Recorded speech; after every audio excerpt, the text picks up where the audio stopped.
সপ্তম তথা শেষ দফা অর্থাৎ পয়লা জুন ভোট গ্রহণ যে দুটি কেন্দ্রে উত্তর চব্বিশ পরগনা তিনটি কেন্দ্রীয় দিনকে ভোট গ্রহণ, তার মধ্যে অন্যতম বসিরহাট। সেই বসিরহাটে আজকে জনসভা রাজ্যের মুখ্যমন্ত্রী মমতা বন্দ্যোপাধ্যায় প্রার্থী হাজী নুরুল ইসলামের সমর্থনে এই জনসভা। তার পাশাপাশি দ্বিতীয় জনসভাটি রয়েছে উত্তর চব্বিশ পরগনার আর একটি কেন্দ্র বারাসত। সেখানে প্রার্থী ডাক্তার কাকলি ঘোষ দস্তিদারের সমর্থনে নির্বাচনী জনসভা মুখ্যমন্ত্রী মমতা বন্দ্যোপাধ্যায়। আমরা এই মুহূর্তে যোগাযোগ করেছি আমাদের প্রতিনিধি শ্যাম বিশ্বাসের সঙ্গে। শ্যাম, বসিরহাটে রাজ্যের মুখ্যমন্ত্রী মমতা বন্দ্যোপাধ্যায়ের জনসভা কখন শুরু হবে?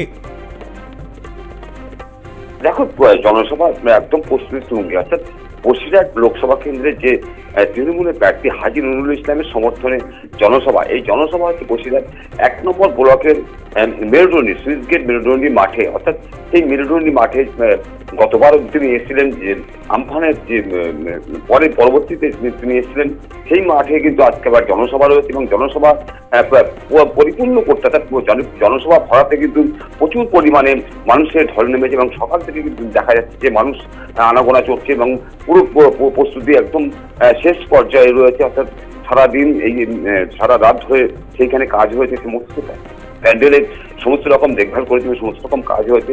আজকে তিনি জনসভা করবেন এবং সেই জনসভায় যে বসিরহাটবাসীর উদ্দেশ্যে কি বার্তা দেবেন সেই জন্য কিন্তু বসিরহাটে যেসব বাসিন্দারা রয়েছে তারা কিন্তু মুখে রয়েছে এবং বিশেষ করে সন্দেশখালী, জানো যে সন্দেশখালী নিয়ে কিন্তু সারা ভারতবর্ষ তথা সারা বিশ্বের কিন্তু একটা জায়গা করে নিয়েছে এই সন্দেশখালী। এই সন্দেশখালী নিয়ে সন্দেশখালী যেসব মা বোনেরা আছেন তারা কিন্তু বিশেষ করে যারা এই আন্দোলনের মুখ ছিলেন, আন্দোলন করেছিলেন, সেই সব আন্দোলনের যেসব মা বোনেরা রয়েছে তারা কিন্তু আজকে এখানে উপস্থিত থাকবেন। তারা কিন্তু সকাল থেকে আসতে শুরু করেছে এবং সকাল থেকে দেখা যাচ্ছে যে মুখ্যমন্ত্রীর এই জনসভা কখন শুরু হবে, কখন আসছেন মমতা বন্দ্যোপাধ্যায়?